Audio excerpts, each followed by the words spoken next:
था कि मैं बात कर रहा था, प्रसन्न रहो, ताड़ासन करो, एक साथ थोड़ा रुको। तो देखो ताड़ासन से ही बीपी नॉर्मल होता है। और अब वृक्षासन करो जरा, चल वृक्षासन करवाते हैं। और मैं देखता हूँ तो में स्थिरता और धीरज भी कितना है। हमेशा उचक पुचक रहते हैं हम लोग, जब देखो तभी उधेड़ बोल, ऐसा नहीं। चलो करो जरा, थोड़ा ठहरो, आराम से धीरज से करना। बहनें तो ठहर गई, ये तो भाई भी अच्छे हैं भाई। करो करो करो जरा, मैं देख रहा हूं तुम क्या कर रहे हो।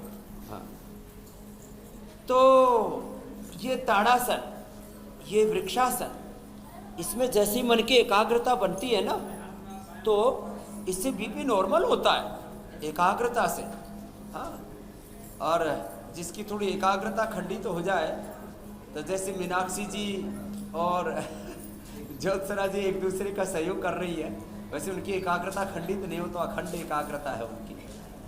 तो और उनके पीछे पूजा जी, एक बात तो है जो है, और आराम आराम से सूर्य नमस्कार भी करते हैं।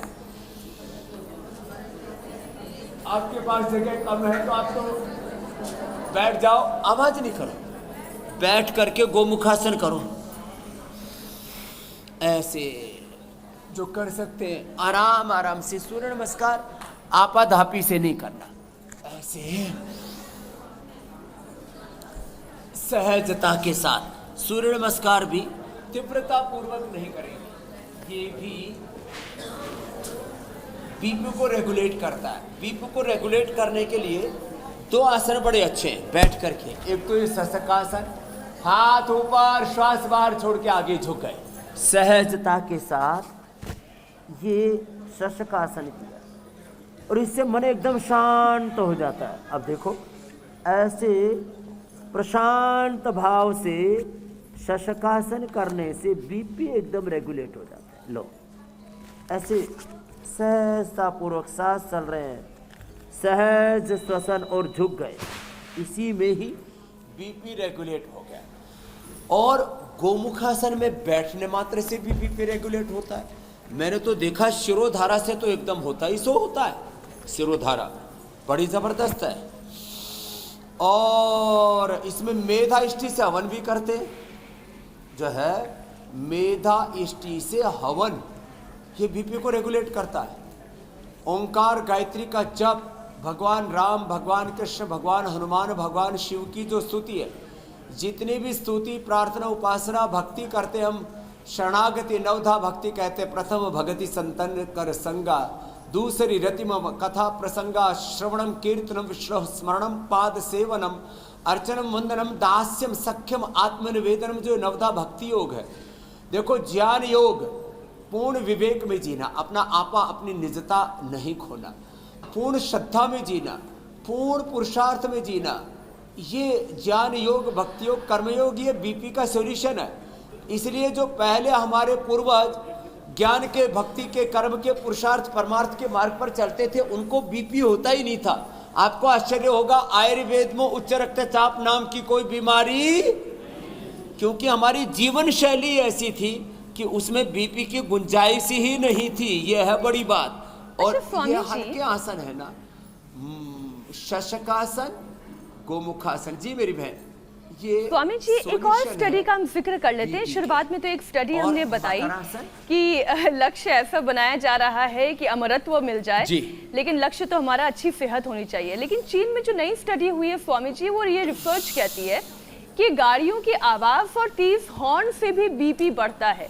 और एक सर्वे के मुताबिक हमारे देश में भी गांव के मुकाबले शहरी इलाकों में हाई बीपी के मरीज ज्यादा बढ़ रहे हैं।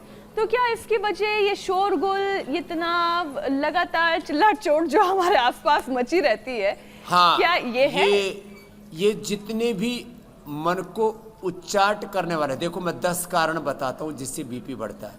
जो हम एक तो छोटी छोटी बातों से डिस्टर्ब हो जाते हैं, बार बार कहना पड़ता है, स्कूलों में भी अभी भी मुझे भी बोलना पड़ता है कीप साइलेंस। तो जो अनावश्यक शोरगुल होता है उससे भी बीपी बढ़ता है। और इसलिए विदेशों में तो इन बातों पर विशेष ध्यान रखा जाता है। मैंने देखा एक की बालकोनी में किसी ने अंडरगारमेंट्स ऐसे कच्चे तौलिए डाल रखे और उसके ऊपर FIR दर्ज हुई। पुलिस ने उसको पकड़ के ले गई और बोले अपने ये अंडरगारमेंट्स तुम्हारी बालकोनी दूसरे के घर से नज़र आ रही है और उसमें जो तुमने ये जो प्रदर्शन कर रखा है इससे उसका BP बढ़ रहा है, उसका स्ट्रेस बढ़ रहा है। हम कुछ ऐसे कार्यक्रम करते रहते हैं, पड़ोसियों का BP बढ़ाते रहते हैं। इस तरह से ये जो अवांछित चीज़ें, हमारे अनवांटेड चीज़ें हमारे जीवन में, कुछ दृश्य हम देखते रहते हैं, कुछ सुनते रहते हैं, कुछ हमारे एक्सपीरियंस में आता रहता है। सड़क पे बहुत ज़्यादा जो हॉर्न बजाते हैं वो दूसरों का BP बढ़ाते हैं। अपने घरों में भी रह करके जो बहुत ज़्यादा साउंड करते हैं, भक्ति कर रहे तो वे भगवान कोई बहरा है क्या? कुछ लोग अपने घरों में इतना तेज साउंड बजाते हैं कि पड़ोसियों को उससे परेशानी होने लगे। तो इस साउंड पोल्यूशन से BP बढ़ता है, ध्वनि प्रदूषण से, इस और बाकी बाहर वैचारिक प्रदूषण से, लोगों के अपमानजनक व्यवहार से BP बढ़ता है।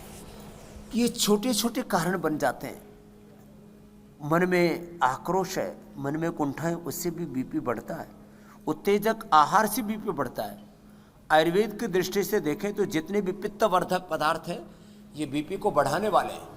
इसलिए जिनका BP बढ़ा हुआ है उनको मसाले, तीखी, तले हुए, मिर्ची, ये सब गर्म चीज़ें ज़्यादा नहीं खानी चाहिए। उससे उत्तेजक आहार से, उत्तेजक विचार से, उत्तेजक वाणी से, उत्तेजक व्यवहार से, आचरण से BP बढ़ता है। और ये मकर आसन आराम आराम से, भुजंगासन आराम आराम से, सलभासन आराम आराम से और मरकट आसन ये BP को रेगुलेट करते हैं। और मैंने कहा प्राणायाम से ठीक हो जाता है, लेकिन आसन भी आराम आराम से, मकरासन, भुजंगासन, सलभासन एक रिदम के साथ करें। और लास्ट इसमें 2 आसन और बताता हूँ, मरकटासन और शवासन। मरकटासन के तीनों ही अभ्यास ये BP को रेगुलेट करते हैं। घुटने पंजे पास में, एक तरफ पैर दूसरी तरफ गर्दन, ऐसे रिलैक्स हो जाते हैं। ये मरकटासन के तीनों के 3 अभ्यास BP को रेगुलेट करते हैं। BP को रेगुलेट करने के लिए बहुत ज़रूरी है ये मरकटासन के ही तीनों अभ्यास। आराम आराम से अनुष्ठान की तरह इनको कर लिया तो इससे BP एकदम सहज हो जाता है।